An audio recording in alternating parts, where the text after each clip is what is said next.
مفتی شعیب اللہ خان صاحب کے بیانات کے لیے مفتی صاحب کے آفیشیل چینل کو سبسکرائب کریں اور زیادہ سے زیادہ شیئر کریں۔ جو باب میں آئی اس کے بعد ہے تیسری حدیث، اور یہ بھی ابو ہریرہ رضی اللہ عنہ سے۔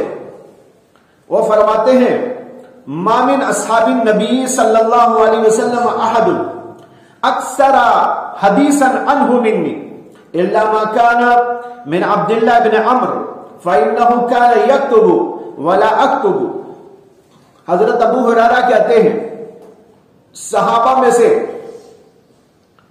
کوئی ایسا نہیں جو ان سے زیادہ، یعنی جو مجھ سے زیادہ حضور سے حدیثوں کو روایت کرنے والا ہو۔ ما من اصحاب النبی، صحابہ میں سے کوئی ایسا نہیں، احد اکثر حدیثا منہ، جو حضور سے زیادہ حدیثیں روایت کرنے والا ہو، منی، میرے سے زیادہ، الا ما کان، مگر وہ جو حضرت عبداللہ بن عمرو بن عاص کی طرف سے ہوا کہ وہ زیادہ جانتے تھے میرے سے حدیثوں کو۔ فَإِنَّهُ كَانَ يَكْتُبُ وَلَا أَكْتُبُ، کیونکہ وہ لکھا کرتے تھے اور میں لکھا نہیں کرتا تھا۔ اس میں بتایا ہے حضرت ابو ہریرہ نے کہ تمام صحابہ میں میرے سے زیادہ حدیثوں کو روایت کرنے والا کوئی نہیں، صرف ایک ہے میرے سے زیادہ حدیثوں کو جاننے والے، وہ تھے حضرت عبداللہ ابن عمرو ابن عاص، اور ان کو زیادہ حدیثیں اس لیے یاد ہو گئی فَإِنَّهُ كَانَ يَكْتُبُ وَلَا أَكْتُبُ، وہ لکھتے تھے میں لکھتا نہیں تھا۔ ان کا کام تھا لکھ لکھ کر حدیثوں کو یاد کرنا، اور میں صرف یاد کر لیتا تھا، میں لکھتا نہیں تھا۔ اس کی وجہ سے وہ حدیث کے معاملے میں میرے سے آگے بڑھ گئے۔ باقی ان کے علاوہ کوئی ایسا نہیں ہے جو حدیثوں کو میرے سے زیادہ جاننے والا ہو رسول اللہ صلی اللہ علیہ وسلم سے۔ یہ ہے حضرت ابو ہریرہ کی حدیث کا مفہوم اور مطلب بالکل واضح ہے۔ تمام صحابہ میں حضرت ابو ہریرہ کو یہ فضیلت حاصل ہے کہ وہ تمام راویوں میں سب سے بڑے راوی ہیں۔ ان سے حدیثیں 5300 سے کچھ اوپر ہیں، 5300 سے کچھ اوپر حدیثیں تنہا حضرت سیدنا ابو ہریرہ رضی اللہ عنہ روایت کرتے ہیں۔ اس لیے وہ تمام صحابہ میں سب سے بڑھ کر حدیث کے راوی۔ حضرت ابو ہریرہ کے مطابق ان سے بھی زیادہ حدیثوں کو جاننے والے ایک صحابی تھے، وہ تھے حضرت عبداللہ بن عمرو بن عاص۔ ان کا ذکر پہلے بھی ہوا ہے، اس لیے کہ وہ حدیثوں کو لکھتے تھے اور اللہ کے نبی کی اجازت سے انہوں نے لکھا، اور ایک صحیفہ بھی تیار کیا جس کا نام انہوں نے رکھا الصحیفۃ الصادقہ، سچا صحیفہ، اسے کہ اس کے اندر اللہ کے نبی سے ڈائریکٹ سن کر، اللہ کے نبی کو دیکھ کر ڈائریکٹ حدیثوں کو انہوں نے لکھا تھا۔ وہاں کوئی راوی بیچ میں نہیں تھا، ادھر اللہ کے نبی اور ادھر لکھنے والے راوی، یعنی حضرت عبداللہ بن عمرو بن عاص۔ تو وہاں کیا امکان ہو سکتا ہے خلط ملط ہو جانے کا، گڑبڑ ہو جانے کا، بھول چوک ہو جانے کا؟ ظاہر بات ہے اللہ کے نبی وہاں فرما رہے، یہاں پر لکھا جا رہا ہے، اسی اس کا نام انہوں نے رکھا الصحیفۃ الصادقہ۔ یہاں پر ایک بات یاد رکھو، حدیثوں کے بارے میں جو کہتے ہیں کہ بھئی یہ حدیث ضعیف ہے، حدیث کوئی ضعیف نہیں ہوتی۔ حدیث تو حضور کی اگر حدیث ہے، ضعیف ہونے کا کیا مطلب؟ حضور کی حدیث تو حضور کی حدیث ہے، لیکن ضعیف جو کہتے ہیں وہ اس اعتبار سے کہتے ہیں کہ اس کا راوی ضعیف ہوتا ہے۔ مثلا ایک حدیث کو ہم کہتے ہیں حدیث ضعیف ہے، ضعیف کا مطلب ہے ہمارے سے لے کر حضور تک پہنچنے کا جو راستہ ہے، پہنچنے کی جو سند ہے، اس کے اندر ضعف آ گیا ہے۔ اب معلوم نہیں کہ حضور نے وہ کہی ہے کہ نہیں کہی ہے، اگر کہیں ہے تو اس میں ضعف کا کوئی مطلب نہیں. سند کے اندر ضعف ہوتا ہے. کبھی ایک راوی ضعیف ہوتا ہے، حافظے کے اعتبار سے ضعیف ہوتا ہے، یا اپنے اخلاق اور کردار اور کیریکٹر کے اعتبار سے ضعیف ہوتا ہے. اگر وہ آدمی جھوٹا ہو، غلط آدمی ہو اور فاسق اور فاجر ہو تو اس کی حدیث تو بہت ہی ناقابل اعتبار ہو جاتی ہے. کیا پتا کہ یہ جو روایت کر رہا ہے وہ واقعی حضور نے فرمائی ہے کہ نہیں فرمائی.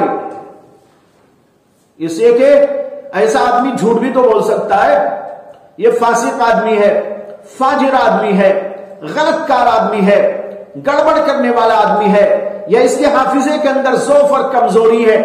حافظے کا ضعف اور کمزوری تو کم تر درجے کا ضعف ہے، لیکن فسق و فجور اور جھوٹ اور اس قسم کی باتیں غلط کاری کی اس میں ہے تو بہت بڑی بڑی علت ہے ضعیف ہونے کی. تو اس وجہ سے حدیث ضعیف ہوتی ہے، ورنہ حضور کی جو بات بھی ہے اس کے اندر ضعف آنے کا کوئی مطلب نہیں ہے. تو بہرحال حضرت عبداللہ بن عمرو بن عاص نے ڈائریکٹ حضور سے سنا اور حضور کو دیکھا اور احادیث کو کوٹ کیا اور نوٹ کیا اور جمع فرمایا، اور اس کا نام انہوں نے رکھا الصحیفۃ الصادقہ. حضرت ابو ہریرہ کہتے ہیں وہ اس وجہ سے میرے سے آگے بڑھ گئے. باقی کوئی صحابی ایسا نہیں ہے جو میرے سے زیادہ حدیثوں کو جاننے والا اور حدیثوں کو روایت کرنے والا ہے. یہ ہوا مفہوم حدیث پاک کا جو حضرت ابو ہریرہ بیان کر رہے ہیں. اس کے اوپر ایک اشکال ہے.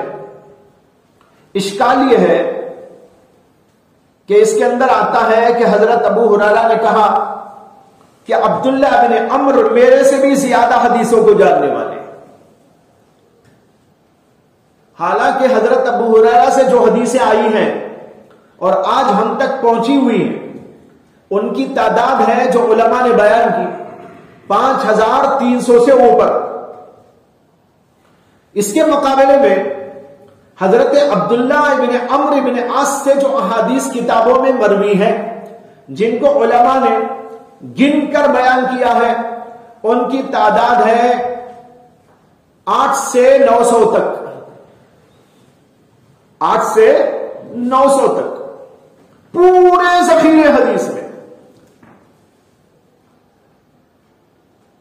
یہ بات سامنے رکھنے سے اشکال ہوتا ہے کہ بھائی ابو ہریرہ تو کہتے ہیں کہ عبداللہ بن عمرو بن عاص کو میرے سے بھی زیادہ حدیثیں یاد تھی، جبکہ ذخیرے حدیث میں تلاش کرتے ہیں تو ابو ہریرہ کی حدیث تو 5000 سے بڑھ کر اور عبداللہ بن عمرو بن عاص کی حدیثیں 900 کے اندر. کہاں 900 کہاں 5000، کتنا بڑا فرق ہو گیا. یعنی 1000 کو بھی نہیں پہنچی ان کی اور ان کی 5000 کو پہنچی ہوئی ہے. تھوڑا بہت فرق ہوتا 100 کا 200 کا تو الگ بات تھی، لیکن اتنا بڑا زبردست فرق ہے کہ ہمارے تک پہنچی ہیں عبداللہ بن عمرو بن عاص کی حدیثیں 900 کے اندر اور حضرت ابو ہریرہ کی حدیثیں 5000 سے زیادہ. اب سوال پیدا ہوگا کہ واقعہ تو اس کے خلاف ہے جو حضرت ابو ہریرہ بول رہے. اس کے متعدد جوابات دیے گئے. ان جوابات کا خلاصہ یہ ہے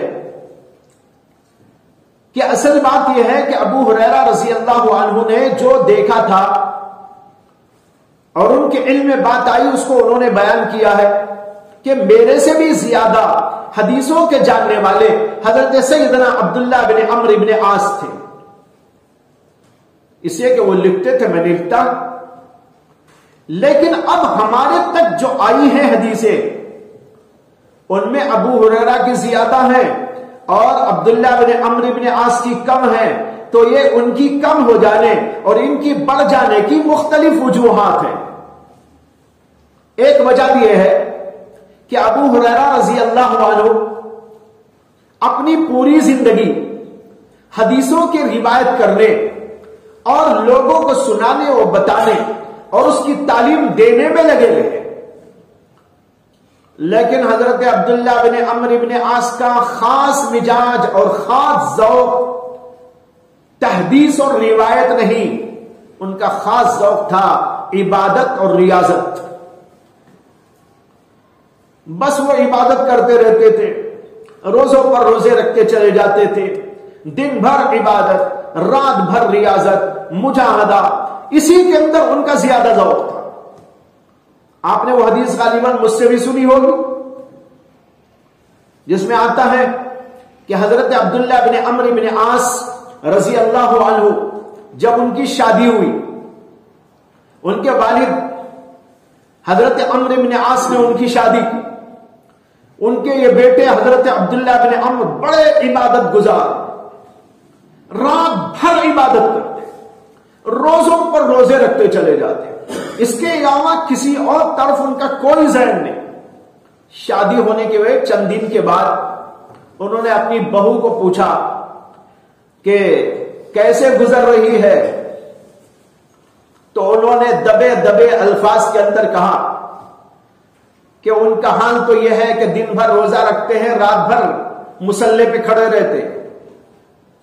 یعنی بیوی کو ٹچ بھی نہیں کیا تھا انہوں نے. شادی ہو گئی، بیوی کو ٹچ نہیں کیا. اس لیے حضرت عمرو بن عاص نے اسی خیال سے پوچھ لیا تھا اپنی بہو کو. جب انہوں نے یہ جملے کہے تو ان کو اندازہ ہوا کہ بات کچھ ایسی ہی ہے. اس لیے حضرت عمرو بن عاص نے حضور سے شکایت کی کہ یا رسول اللہ میرے بیٹے کا حال یہ ہے. تو اللہ کے نبی علیہ الصلوۃ والسلام بنفس نفیس خود ان کے گھر پہنچ گئے. اتفاق کی بات کہ وہ کہیں گئے ہوئے تھے، یعنی عبداللہ بن عمرو بن عاص. حضور کے سامنے پوری بات آ گئی کہ شادی ہو گئی ہے، لیکن جو ہے صاحبزادے کا حال یہ ہے، دن بھر روزہ رکھتے ہیں، رات بھر عبادت کرتے ہیں، بیوی کی طرف کوئی التفات نہیں. تب اللہ کے رسول علیہ السلام نے ان کا انتظار فرمایا. جب وہ کچھ دیر کے بعد حاضر ہوئے، اللہ کے نبی علیہ السلام نے ان کو نصیحت کی اور کہا کیا مجھے یہ خبر نہیں دی گئی ہے، علم اخبر، یہ جملے آئے اس کے، کیا مجھے یہ خبر نہیں دی گئی ہے کہ تم رات بھر عبادت کرتے ہو، دن بھر روزہ رکھا کرتے ہو. انہوں نے کہا جی اللہ کے رسول، ہاں یہ بات سچ ہے کہ میں ایسے ہی کرتا ہوں. اللہ کے رسول نے فرمایا کہ نہیں، ایسا مت کرو، سویا بھی کرو اور روزے کبھی رکھا کرو کبھی نہ رکھا کرو. انہوں نے کہا یا رسول اللہ مجھے تو اچھی طاقت ہے، بڑی قوت ہے، میں رکھ سکتا ہوں، میں ایسی عبادت کر سکتا ہوں. آپ نے فرمایا کہ ایسا کرو کہ مہینے میں 3 روزے رکھ لینا، ایام 20 کے روزے. انہوں نے کہا یا رسول اللہ میں تو اس سے زیادہ رکھ سکتا ہوں.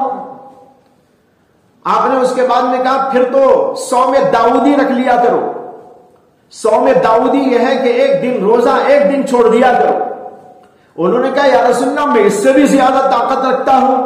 آپ نے کہا نہیں، میں اس سے زیادہ کی تم کو اجازت نہیں دیتا. روایتوں میں آتا ہے کہ آخری دور کے اندر حضرت عبداللہ بن عمرو بن عاص افسوس کرتے تھے. جب بوڑھے ہو گئے تھے، ضعیف ہو گئے تھے، کمزوریوں نے گھیر لیا تھا، تب وہ کہتے تھے اے کاش کہ میں حضور کی بات قبول کر لیتا تو کتنا اچھا تھا. حضور کی تعلیم کے اندر میانہ روی، حضور کی تعلیم کے اندر اعتدال پسندی ہے. اسی لیے آپ نے فرمایا کہ جتنا ہو سکتا ہے اتنا کرو، اپنے اوپر اتنا بوجھ نہ ڈال لو کہ تم خود ملول ہو جاؤ. اللہ تو کبھی ملول نہیں ہوتا، بیزار نہیں ہوتا کہ تم کو دے، لیکن تم خود ملول ہو کر چھوڑ دو گے عبادتوں. تو بہرحال یہ تھے حضرت عبداللہ بن عمرو بن عاص. ان کا مزاج ہی یہ تھا عبادت ریاضت. ان کا مزاج یہ نہیں تھا کہ بھائی طالب علموں کو تیار کرو، ان کو پڑھاؤ، ان کو سکھاؤ، ان کی ایک بیچ تیار کرو، ان کی ایک کھیپ تیار کرو. یہ ان کا مزاج نہیں تھا.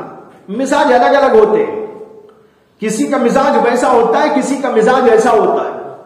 کچھ وہ مزاج والے ہیں کہ جن کا پڑھنے پڑھانے تعلیم و تعلم و تربیت کا مزاج ہوتا ہے. وہ عبادت اپنے وقت پہ کرتے ہیں، اس میں بھی کوتاہی نہیں کرتے. وہ تہجد گزار ہوتے ہیں، وہ ذکر اذکار کے پابند ہوتے ہیں، وہ تقوی و طہارت والے ہوتے ہیں، وہ تعلق مع اللہ والے ہوتے ہیں، ان کا دل اللہ سے لگا ہوا ہوتا ہے، وہ سب کچھ کرنے کے ساتھ ساتھ ان کا مزاج یہ بھی ہوتا ہے امت کی تربیت کرو، احادیث کو پہنچایا کرو، تعلیم کا تربیت کا نظام قائم کرو، واعظ و نصیحت کی مجلسیں قائم کیا کرو تاکہ یہ علم محدود ہو کے نہ رہ جائے، وہ دوسروں تک چلا جائے۔ لیکن کچھ کا مزاج ایسا ہوتا ہے وہ پڑھنے پڑھانے کا مزاج نہیں رکھتے، بھائی عبادت کرو، ریاضت کرو، تھوڑا بہت کوئی آ گیا بتا دیا، سمجھا دیا، قصہ ختم ہو گیا، لیکن زیادہ تر وقت ان کا اس کے اندر لگ رہا ہے۔ ایسے مزاج کے لوگ بھی ہوتے ہیں۔ حضرت عبداللہ بن عمر کا مزاج ایسا تھا، ابو ہریرہ کا مزاج ویسا تھا۔ اس کا نتیجہ یہ ہوا کہ عبداللہ بن عمر بن عاص کو حدیثیں ابو ہریرہ سے زیادہ یاد تھی، لیکن وہ لوگوں تک پہنچ نہیں پائی، اور ابو ہریرہ کو جتنا یاد تھا وہ سب کچھ انہوں نے پہنچا دیا، اور پھر ان کے شاگرد پیدا ہوتے رہے، یہاں تک کہ قصہ ہمارے تک چلا آیا اور ان کی احادیث کا ذخیرہ موجود ہے۔ ایک وجہ یہ تھی۔ دوسرے کہ حضرت ابو ہریرہ رضی اللہ عنہ مدینہ منورہ میں رہتے تھے، اور حضرت عبداللہ بن عمرو بن عاص وہاں سے چلے گئے تھے اور مصر میں ان کا قیام تھا۔ مدینہ منورہ اس زمانے میں وہ علاقہ تھا جہاں دنیا بھر کے لوگ علمی استفادے اور روحانی تربیت کے لیے مسلسل آتے وہ جاتے رہتے تھے، لیکن وہ علاقہ ایسا نہیں تھا، اس لیے ان کو اتنے شاگرد نہ مل سکے کہ ان کا علم لے کر دوسروں تک پہنچائے۔ ابو ہریرہ کو دن رات شاگرد ہی شاگرد ملا کرتے تھے، اٹھے تو شاگرد، بیٹھے تو شاگرد، یہ فرق ہو گیا۔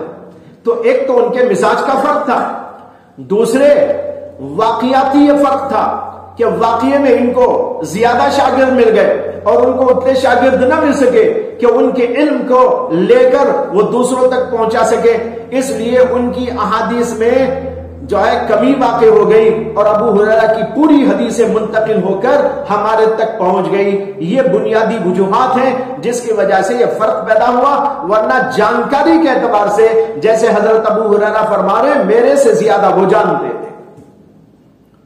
اب اس کے بعد ایک اور سوال ہے، وہ یہ ہے کہ اس حدیث میں ابو ہریرہ نے کہا انہو کان یکتب ولا اکتب، وہ لکھتے تھے میں لکھتا نہیں تھا۔ حالانکہ بعض روایتوں سے پتہ چلتا ہے کہ ابو ہریرہ نے بھی لکھ رکھا تھا، یہاں تو کہہ رہے میں لکھتا نہیں تھا، لیکن بعض روایتوں سے پتہ چلتا ہے کہ انہوں نے بھی لکھا۔ امام حاکم نے مستدرک کے اندر روایت کیا ہے کہ ابو ہریرہ کے ایک شاگرد کہتے ہیں کہ ایک بار میں نے ابو ہریرہ سے ایک حدیث سنی تھی، پھر اس کے بعد کسی وقت میں نے حضرت ابو ہریرہ کو وہ حدیث سنائی کہ حضرت آپ نے یہ حدیث مجھے سنائی تھی، تو ابو ہریرہ انکار کرنے لگے، انہوں نے کہا نہیں مجھے تو یاد نہیں کہ میں نے ایسی حدیث تم کو سنائی۔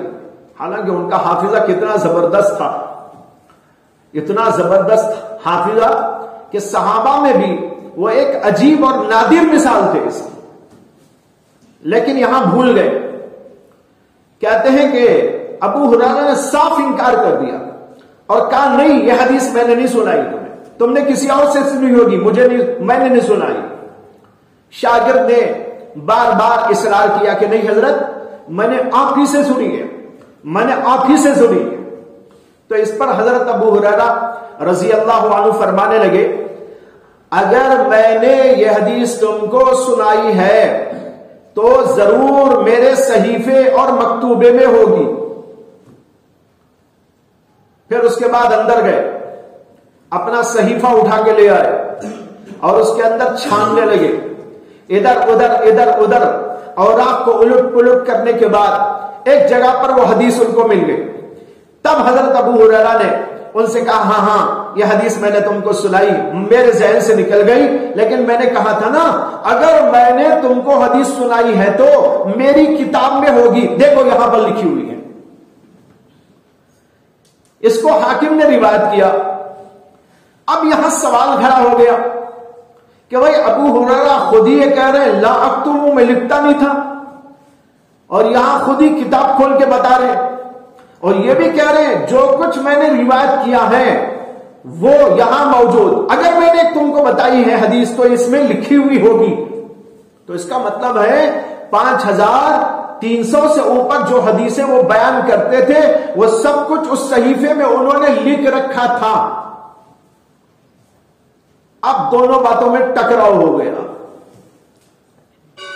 یہاں پر علماء نے دو راستے اختیار کیے، بعضوں نے ترجیح کے اصول کو لیا ہے، بعضوں نے تطبیق کے اصول کو لیا۔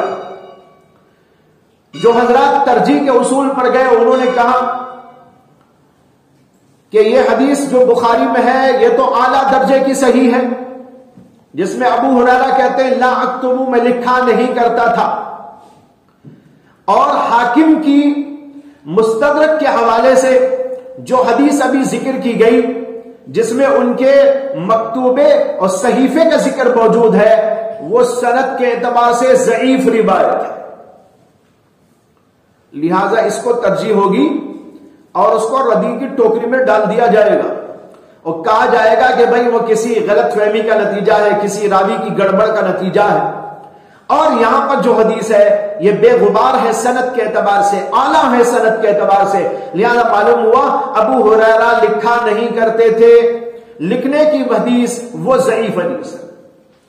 لیکن بعض علماء نے دونوں میں تطبیق کی راہ اختیار کی، انہوں نے کہا دونوں میں تطبیق ہو سکتی ہے، وہ اس طریقے پر کہ یہ کہا جائے کہ حضور اقدس صلی اللہ علیہ وسلم کے زمانے تک انہوں نے نہیں لکھا تھا، اسی کا یہاں ذکر کیا ہے کہ عبداللہ ابن عمرو ابن عاص حضور کے زمانے ہی میں لکھتے تھے، حضور کے سامنے بیٹھ کر لکھتے تھے، لا تو میں لکھتا نہیں تھا۔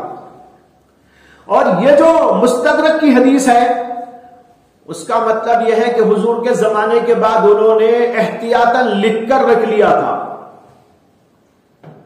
جو کچھ حافظے میں تھا انہوں نے اسے سفینے میں اتار دیا، لکھ کر رکھ لیا تھا، لہذا دونوں میں کوئی تعارض نہیں۔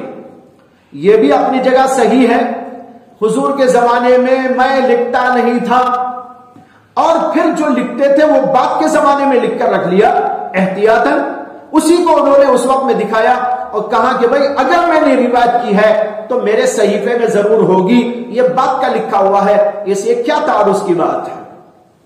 یہ ہو گئی تیسری حدیث، بلکہ چوتھی، تیسری، اب اس کے بعد میں ہے چوتھی حدیث جو بڑی معرکۃ الآراء ہے،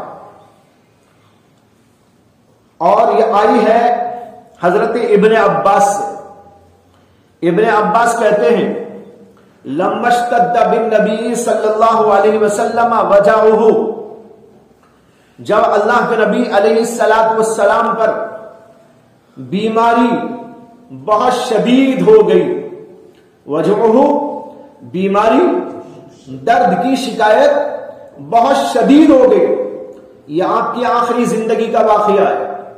اللہ کے نبی علیہ السلام جب مرض الوفات میں مبتلا ہوئے اور بیماری میں شدت پکڑی، اس وقت کا واقعہ بیان کرتے ہیں، لما اشتد بالنبی صلی اللہ علیہ وسلم وجعہ قال، آپ نے اس وقت میں فرمایا ایتونی بکتاب اکتب لکم کتابا لا تضلوا بعدہ، بھائی میرے پاس کچھ لکھنے کی چیز لے کے آؤ، کتاب لے کے آؤ، یعنی لکھنے کی کوئی چیز لے کے آؤ، کاغذ لاؤ، قلم لاؤ، اکتب لکم کتابا، میں تمہیں ایک بات لکھ کے دے دوں گا، لا تضلوا بعدہ، جس کے بعد تم کبھی گمراہ نہ ہو سکو گے۔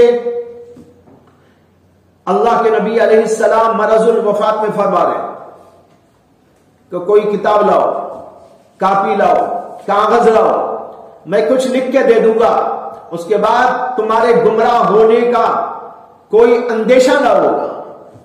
قال عمر، حضرت عمر کہنے لگے ان النبی صلی اللہ علیہ وسلم غلبہ الوجع وَإِنْدَنَا كِتَابُ اللَّهِ حَسْبُنَا. حضرت عمر کہنے لگے اللہ کے نبی علیہ السلام پر بیماری کا غلبہ ہو گیا ہے، بیماری بہت بڑھ گئی ہے، تکلیف بہت سخت ہو چکی ہے، ہمارے پاس تو اللہ کی کتاب موجود ہے جو ہمارے لیے کافی ہے. اب پھر اللہ کے نبی کے پاس کچھ لائے، اللہ کے نبی لکھوائے. آپ کو درد ہو، آپ کو تکلیف ہو، آپ کو پریشانی ہو، بیماری کی اس حالت کے اندر جبکہ آپ کو بولنا مشکل ہو رہا ہے، اب لکھنے کے لیے بیٹھ جائے، لکھوانے کے لیے بیٹھ جائے، یہ معاملہ تو بہت ہی زیادہ سخت ہوگا. حضرت عمر کو رحم آیا اللہ کے نبی کی حالت کو دیکھ کر. جیسے کہ ہم بھی سمجھ سکتے ہیں، کوئی آدمی گھر کا بڑا آدمی بیمار ہو جائے، حالت بڑی نازک ہو، سخت ترین تکلیف ہو، اور اس وقت میں وہ کچھ بولنا چاہے، گھر کے سارے لوگ منع کر دیتے اور کہتے ہیں نہیں نہیں آپ کچھ مت بولیے، آپ آرام کیجئے، ہم سب سنبھال لیں گے، بچے سب کر لیں گے، فلاں فلاں اس کام کو دیکھ لیں گے، دکان مکان کی آپ فکر نہ کریں، سب ہم دیکھ لیں گے، آپ اپنی طبیعت کی فکر کیجئے، آپ اپنی طبیعت کا لحاظ کیجئے، آپ آرام کیجئے، آپ ابھی زبان بھی نہ کھولیں، آپ کو آرام ہو جائے، سب کو آرام ہو جائے. ہوتا ہے کہ نہیں ہوتا؟ حضرت عمر کو یہی جذبہ آیا تھا جب اللہ کے نبی کتاب مانگ رہے تھے اور فرما رہے تھے کہ لاؤ کتاب میں لکھ کے دے دیتا ہوں، اس کے بعد پھر گمراہ ہونے اور بہکنے کا کوئی سوال نہ ہوگا. حضرت عمر کہنے لگے اللہ کی کتاب تو ہمارے پاس موجود ہے جو ہمارے لیے کافی ہے، اس کے اندر سارے اصول ہیں. اليوم اکملت لکم دینکم واتممت علیکم نعمتی ورضیت لکم الاسلام دینا. اللہ نے اس میں اعلان کر دیا ہے آج کے دن دین اسلام کو مکمل کر دیا گیا. حضرت عمر نے سمجھا کہ جب دین مکمل ہو گیا اب کوئی نیا حکم باقی نہیں ہے. اگر کوئی نیا حکم باقی ہوتا تو قرآن میں یہ آیت کیسے نازل ہوتی؟ الیوم اکملت لکم دینکم. سارے احکامات آ چکے، نئی کوئی بات آنے والی نہیں ہے. اب اللہ کے نبی کچھ لکھوائیں گے تو وہ بھی انہی قرآنی احکامات میں سے اور اپنی بتائی ہوئی باتوں میں سے کوئی بات ہوگی، اس کی تفصیل ہوگی، اس کی کوئی تشریح ہوگی، اس کا کوئی نقطہ ہوگا، اس کی کوئی اہم جو ہے بات کی طرف اشارہ ہی ہوگا. نیا حکم تو آنے والا نہیں ہے. اللہ کی کتاب موجود جس میں سب کچھ احکامات موجود ہیں. حسبنا اللہ، ہمارے لیے وہ کافی. اس لیے حضرت عمر نے لوگوں کو منع کر دیا کہ ابھی آپ لوگ کتاب نہ دے حضور کو. یہ گھر کے اندر کا واقعہ ہو رہا ہے، حضرت عائشہ کا مکان ہے. اللہ کے نبی کی بیماری شدت پکڑی ہوئی ہے، اٹھنا مشکل ہے، بیٹھنا مشکل ہے، بات کرنا مشکل ہے. نماز کو بھی آپ نہیں جا رہے تھے. ابو بکر صدیق کو نماز کے لیے کہہ دیا تھا، وہ جا کر نماز پڑھایا کرتے تھے. اب یہاں پر سب کے سب لوگ جمع ہیں، گھر کے اپنے لوگ بھی ہیں جن میں حضرت عائشہ بھی ہیں اور ازواج مطہرات بھی ہیں، اور اسی طرح حضرت فاطمہ بھی ہیں، حضرت علی بھی وہاں موجود ہے، اور بچے بھی گھر کے موجود ہوں گے. اس کے علاوہ حضرت عمر، ابو بکر اور ایسے لوگ بھی وہاں پر جمع ہیں. ایسے موقع پر حضور یہ فرما رہے کہ میرے لیے کتاب لاؤ، میں تم کو لکھ کے دے دوں گا. حضرت عمر رضی اللہ عنہ کہتے ہیں اللہ کے نبی کو تکلیف بہت بڑھ چکی ہے، اللہ کی کتاب تو ہمارے پاس موجود ہے، اب زیادہ زحمت کرنے پریشان ہونے کی کوئی ضرورت نہیں ہے. حسبنا، اے اللہ کی کتاب ہمارے لیے کافی ہے. جب یہ حضرت عمر نے کہا فاختلفوا وکثر اللغط، صحابہ میں اختلاف ہو گیا اور آوازیں بڑھنے لگی، شور و غل، ہنگامہ ہونے لگا. ایسے موقع پر ہر آدمی کچھ نہ کچھ بولتا ہے. حضرت عمر جیسے کہہ رہے تھے، کچھ لوگ ایسے ہی بول رہے تھے کہ بھائی ہاں اللہ کے نبی کو تکلیف ہے، ابھی کچھ نہ رو، ابھی ٹھہر جاؤ، ابھی رہنے دو. اور کچھ لوگ کہہ رہے تھے جب اللہ کے نبی مانگ رہے تو دے دیا جائے، اللہ کے نبی صلی اللہ علیہ وسلم کی بات پوری کر دی جائے. اس پر آوازوں میں ٹکراؤ ہوا، آوازیں بڑھنے لگی، شور و غول ہونے لگا. اللہ کے نبی علیہ السلام کو غصہ آ گیا. آپ نے کہا قوموا عنی، اٹھ جاؤ میرے پاس سے. ولا ينبغي عندي التنازع، اور میرے پاس جھگڑا مناسب نہیں ہے. قوموا عني، اٹھ جاؤ میرے پاس سے. ولا ينبغي عندي التنازع، نبی کے پاس میرے پاس یہاں بیٹھ کر آپس کا جھگڑا، یہ بات تو مناسب نہیں ہے. اٹھ جاؤ. اللہ کے نبی علیہ الصلوۃ والسلام جو ہے غصے میں آ گئے اور آپ نے یہ حکم صادر فرمایا. یہ واقعہ ہوا تھا. اس کے بعد میں روایت میں ہے فخرج ابن عباس، ابن عباس باہر نکلے، یقول، یہ کہتے ہوئے، ان الرزیۃ کل الرزیہ ما حال بین رسول اللہ صلی اللہ علیہ وسلم و بین کتابہ، بے شک مصیبت بالائے مصیبت، مصیبت بہت بڑی مصیبت، مصیبت پوری مصیبت، ترجمے سب ہو سکتے ہیں.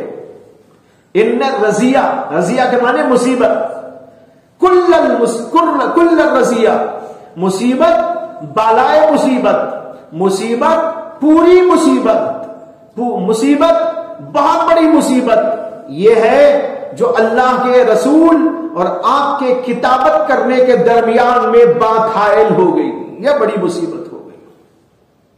اللہ کے نبی لکھنا چاہ رہے تھے لیکن دوسرے لوگ حائل بن گئے. یہ اللہ کے نبی کی کتابت اور اللہ کے رسول کے درمیان میں جو حیلولت ہو گئی، رکاوٹ بن گئی، یہ بڑی مصیبت، مصیبت بالائے مصیبت ہے. یہاں پر سب سے پہلے تو یہ سمجھ لیجئے کہ جس وقت یہ واقعہ پیش آیا، ابن عباس نے وہاں سے نکلتے ہوئے یہ نہیں کہا تھا. بظاہر پڑھتے ہوئے ایسا سمجھ لیا جاتا ہے کہ حضور کی مجلس ہو رہی تھی، گھر کے اندر یہ بات چیت ہو رہی تھی، ابن عباس بھی وہاں بیٹھے ہوئے تھے. جب یہ واقعہ ہوا حضور نے کہا قوموا عنی، نکل جاؤ میرے پاس سے. تو ابن عباس باہر نکلے اور یہ کہتے جا رہے تھے ان الرزیۃ کل الرزیہ ما حال بین رسول اللہ صلی اللہ علیہ وسلم و بین کتابہ. یہ ایسا نہیں ہے. جس وقت یہ واقعہ پیش آیا ہوگا تو شاید ابن عباس وہاں موجود بھی نہیں ہوں گے. سمجھ میں آیا؟ وہ تو بچے تھے اور وہاں بڑے بڑے صحابہ موجود تھے. ابو بکر وہاں موجود، عمر وہاں موجود، عثمان وہاں موجود، علی وہاں موجود، اور گھر کی عورتیں وہاں موجود. ابن عباس ایک چھوٹے سے بچے، اس وقت میں 12-13 سال کی عمر تھی ان کی. اس وقت کا وہ بچہ ظاہر بات ہے وہاں سے کہتا ہوا نکل رہا تھا. یہ مفہوم اس کا قطعا نہیں ہے، بلکہ یہ فخرجہ جو بول رہے ہیں یہ ابن عباس کے شاگرد بول رہے ہیں. سمجھ میں آیا؟ ابن عباس نے جب یہ حدیث سنائی اپنے زمانے میں، کبھی حضور کے زمانے میں تو بچے تھے وہ، حضور کے دور کے بعد، پھر ابو بکر کے دور کے بعد، عمر کے دور کے بعد، پھر اس کے کسی بات کے دور میں جب وہ منصب تدریس پر فائز ہوئے اور شاگردوں کو پڑھا رہے تھے، اس وقت میں حدیثیں بتا رہے تھے. تو یہ حدیث بھی جو ان کو پہنچی ہوئی تھی وہ حدیث بھی انہوں نے اپنے شاگردوں کو کسی موقع پر سنائی، اور سنانے کے بعد اپنے درسگاہ سے باہر نکلتے ہوئے جملے بول رہے تھے. سمجھ میں آیا؟ یہاں خرجہ کے معنی خرجہ من عند رسول اللہ نہیں ہے، یہاں خرجہ من عند الطلاب، اپنے طالب علموں کے پاس سے جب نکلے، اپنی درسگاہ سے جب وہ نکلے، یہ حدیث سنا کر وہاں یہ کہتے ہوئے جا رہے تھے ان الرزیۃ کل الرزیہ ما حال بین رسول اللہ صلی اللہ علیہ وسلم و بین کتابتہ.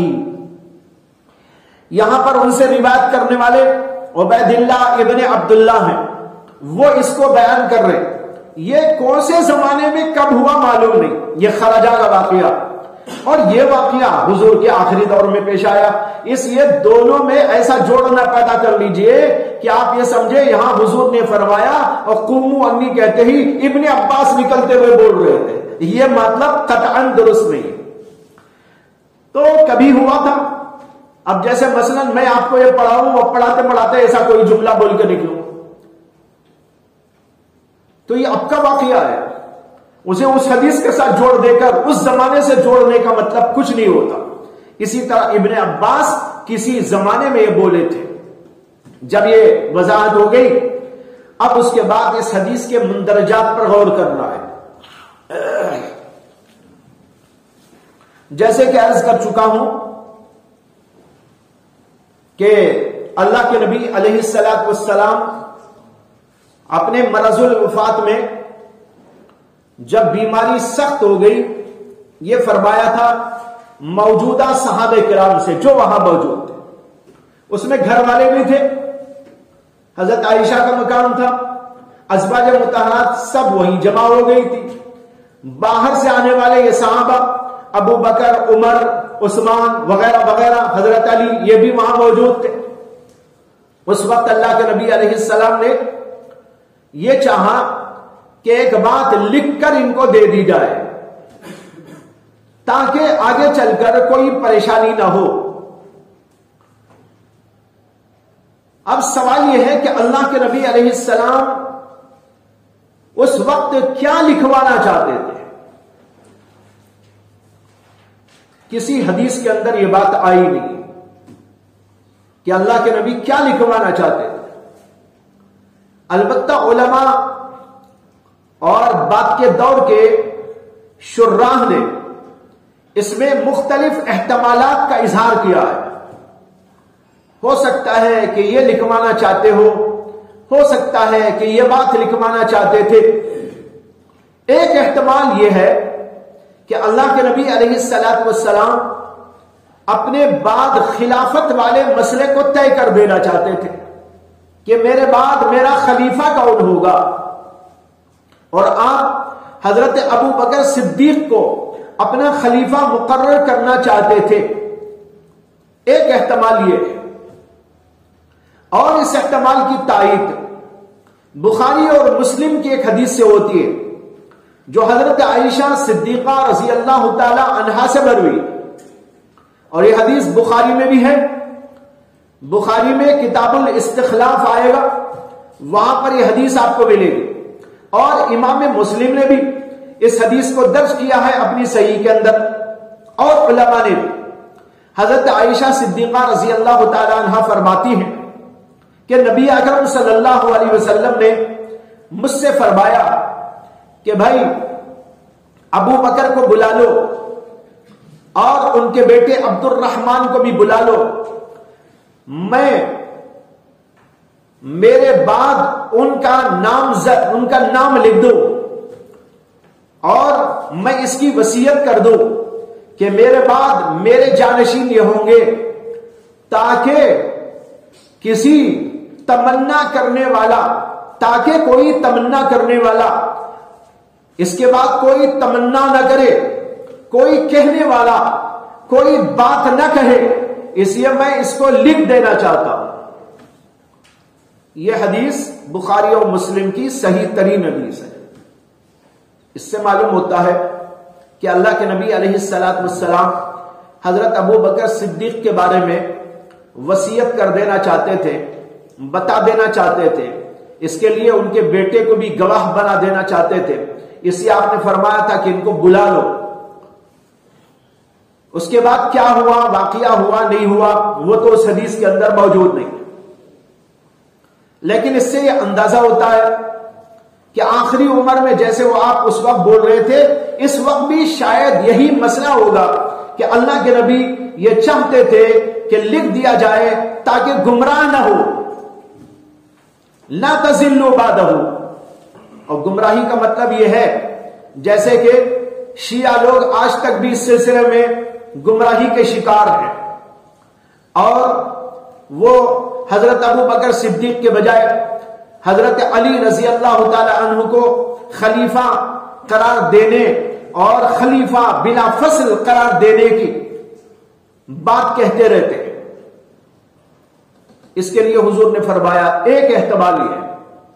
دوسرا احتمال یہ ہے کہ شاید اس وقت آپ وہی کچھ باتیں ارشاد فرمانا چاہتے تھے جو بعض روایتوں کے اندر آخری دن کے اندر فرمانے کے بارے میں آتا ہے کہ آپ نے آخری دن اپنی وفات سے چند گھنٹے پہلے کچھ وصیتیں فرمائی، کچھ نصیحتیں فرمائی، اور اتنی آہستہ آواز کے ساتھ میں فرمائی کہ لوگوں کو آپ کے کان کے قریب منہ رکھ کر سننا پڑا تھا۔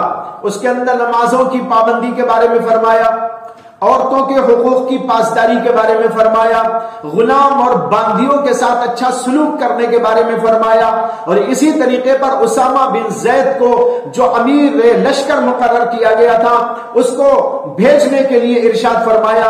اسی طریقے پر جو ہے بعض اور احکامات دیے تھے پابندیوں کے سلسلے میں۔ یہ جو احکامات اللہ کے نبی نے دیے اور بتائے، شاید یہی مراد تھی اللہ کے رسول کی لکھوانے سے۔ لکھوایا تو نہیں، زبانی کہہ دیا۔ یہ واقعہ اس واقعے کے بعد پیش آیا ہے، اسی دن پیش آیا جس دن اللہ کے نبی علیہ السلام کا وصال ہوا، چند گھنٹے پہلے یہ وصیت اللہ کے نبی نے فرمائی تھی۔ اور اس کے اندر ایک بات یہ بھی فرمائی تھی کہ میری قبر کو عبادت گاہ نہ بنا لینا، اور یہود اور نصارہ کے بارے میں فرمایا ان الیہود والنصارى اتخذ قبور انبیائہم مساجد۔ اللہ ان یہود اور نصارہ پر لعنت کرے کہ انہوں نے اپنے انبیاء کی قبروں کو عبادت گاہ بنا لیا، سجدہ گاہ بنا لیا، تم میری قبر کو سجدہ گاہ نہ بنانا۔ یہ ساری باتیں حضور نے آخری دن میں فرمائی۔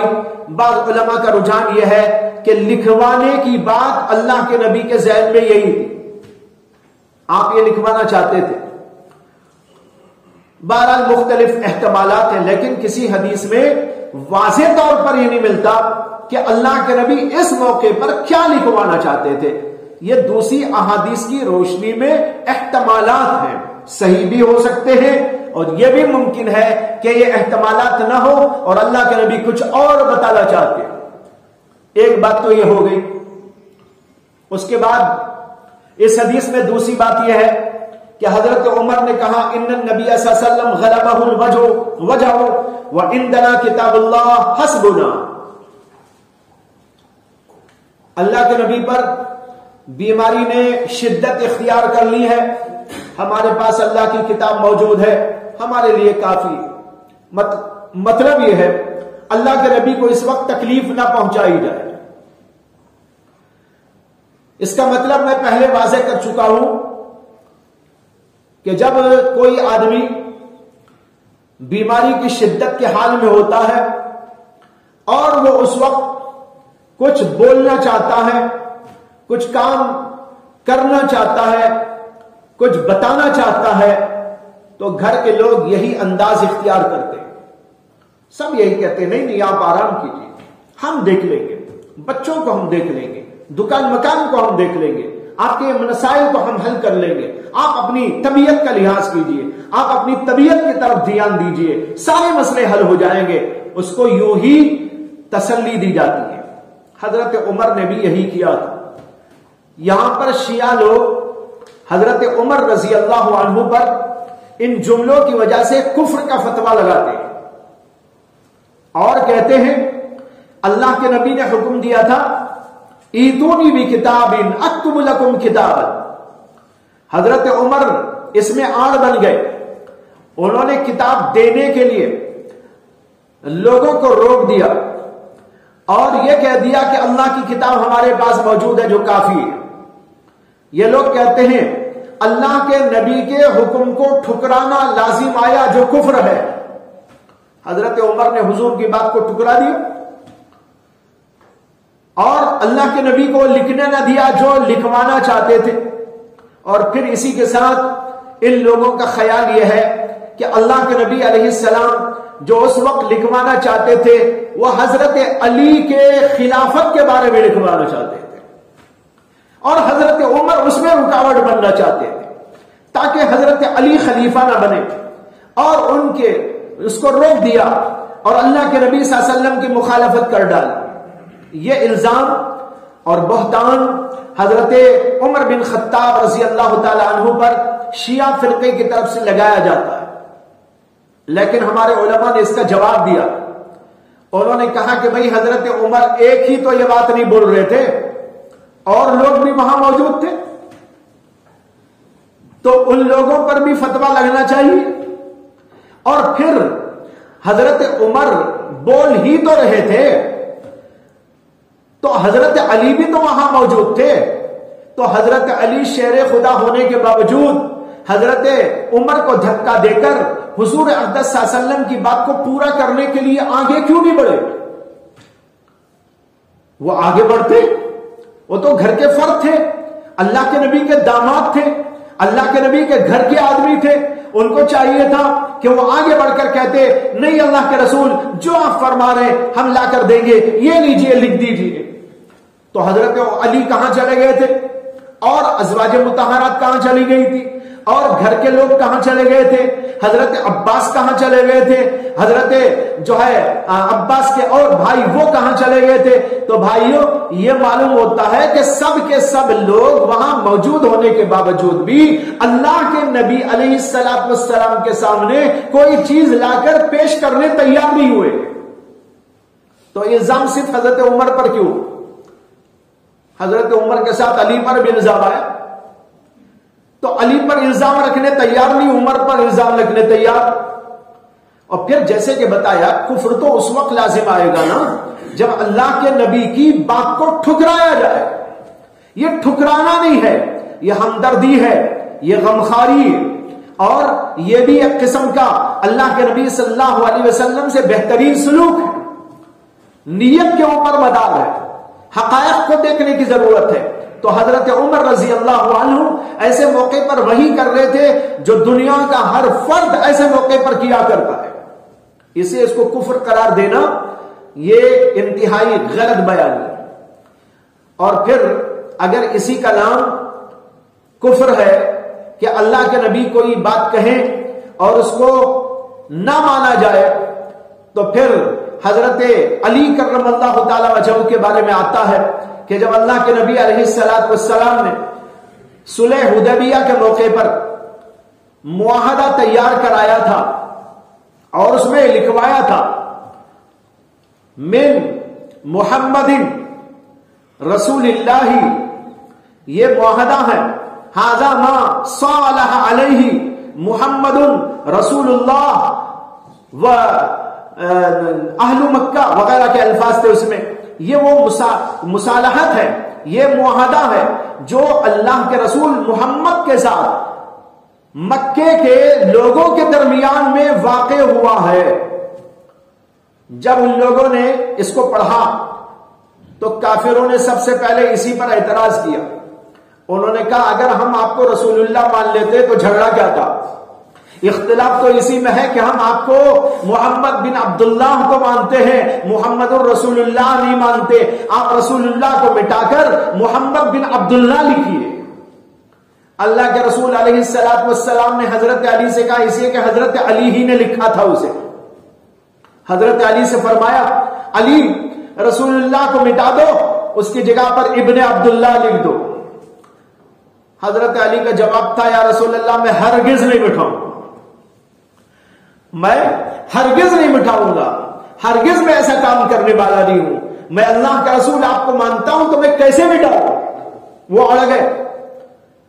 اب یہاں بھی سوال پیدا ہوتا ہے کہ اللہ کے نبی نے ایک حکم دیا اور علی نے اس کو قبول نہ کیا، تو کیا قبول نہ کرنے سے کفر لازم آیا؟ وہاں تو نہیں کہتے، یہاں کہتے ہو۔ یہاں بھی اسی طرح کا ایک موقع ہے، جیسے وہاں انہوں نے تعظیم رسول کی وجہ سے رسول اللہ کے لفظ کو مٹانا گوارا نہیں کیا، اگرچہ ظاہری طور پر وہاں بھی مخالفت رسول لازم آ رہی ہے۔ اسی طریقے پر حضرت عمر نے ہمدردانہ غمخارانہ نیک جذبات کی وجہ سے اللہ کے نبی علیہ السلام کی اس حالت کو دیکھ کر اس بات پر عمل نہیں کیا۔ بظاہر ایسا لگتا ہے کہ مخالفت کی اللہ کے رسول کی، لیکن حقیقت کے اعتبار سے وہ مخالفت نہیں ہے، جیسے وہاں نہیں ہے یہاں بھی نہیں۔ اور یہ کہنا شیعہ لوگوں کا کہ اللہ کے نبی علیہ السلام لکھوانا چاہتے تھے حضرت علی کی خلافت کا مسئلہ. اس کی کوئی دلیل موجود نہیں. ہم نے اوپر آپ کو یہ بتایا کہ بخاری اور مسلم کی روایت میں تو یہ آیا ہے کہ حضور اقدس صلی اللہ علیہ وسلم حضرت ابو بکر کی خلافت کو طے کر دینا چاہتے تھے. اس کا اظہار آپ نے کیا، لیکن اس کی کوئی دلیل موجود نہیں ہے کہ حضرت علی کی خلافت کا کوئی مسئلہ اللہ کے رسول بولنا چاہتے تھے، لکھوانا چاہتے تھے. کسی بھی روایت کے اندر موجود نہیں. وہ احتمال ناشی عن دلیل ہے اور یہ احتمال ناشی عن غیر دلیل ہے. وہ دلیل کی بنیاد پر ہے اور یہ بے دلیل ہے. اس لیے اس احتمال کو پیش کرنا بالکل فضول قسم کی بات ہے. اور پھر اللہ کے نبی علیہ السلام نے اپنی زندگی میں عملاً حضرت ابو بکر کو ہر جگہ آگے بڑھا کر دنیا والوں کو پیش کر دیا تھا، بتا دیا تھا کہ میرے بعد اگر خلیفہ ہونے کا کوئی اہل ہے تو وہ ابو بکر صدیق رضی اللہ تعالیٰ عنہ. جب آخری دور میں، اسی زمانے میں جب آپ کو بیماری نے گھیر لیا تھا اور آپ چلنے پھرنے سے معذور ہو گئے، تو حضرت ابو بکر صدیق رضی اللہ عنہ کو اللہ کے رسول علیہ السلام نے نماز پڑھانے کے لیے مقرر فرمایا. نہ عمر کو مقرر کیا، نہ عثمان کو مقرر کیا، نہ علی کو مقرر کیا، نہ کسی اور صحابی کو مقرر کیا. یہ خود اس بات کی دلیل ہے کہ اللہ کے نبی علیہ السلام اپنے آخری دور میں کر کے بتانا چاہ رہے تھے میرے بعد خلافت کے اہل ابو بکر صدیق ہیں. اس لیے تمام اہل سنت والجماعت حضرت ابو بکر صدیق رضی اللہ تعالی عنہ کو اللہ کے نبی علیہ السلام کا اول خلیفہ تسلیم کرتے ہیں اور اسی کو حق جانتے ہیں، اور دوسری طرف جو لوگ گئے ہیں ان کو حق نہیں جانتے. بہرحال یہ چند باتیں تھی جو اس سلسلے میں پیش کرنا ضروری تھا. آخری جو بات تھی فخرج ابن عباس، اس کی تفصیل بھی آپ کے سامنے کر دی گئی ہے. اس میں بتانا کیا ہے، اللہ کے نبی علیہ السلام نے کہا ایتونی بھی کتاب، لاؤ ایک کتاب میں لکھ کے دے دوں. معلوم ہوا لکھنا جائز ہے، احادیث کو لکھا جا سکتا ہے. یہ الگ بات کہ اس وقت لکھا نہیں گیا کسی اور وجہ سے، لیکن اللہ کے نبی کا جملہ بتا رہا ہے کہ کتاب لکھنا، احادیث کا لکھنا، علم کو لکھ کر قید کر لینا، یہ جائز بات ہے. یہی امام بخاری کا اس حدیث کو لانے سے مقصد ہے.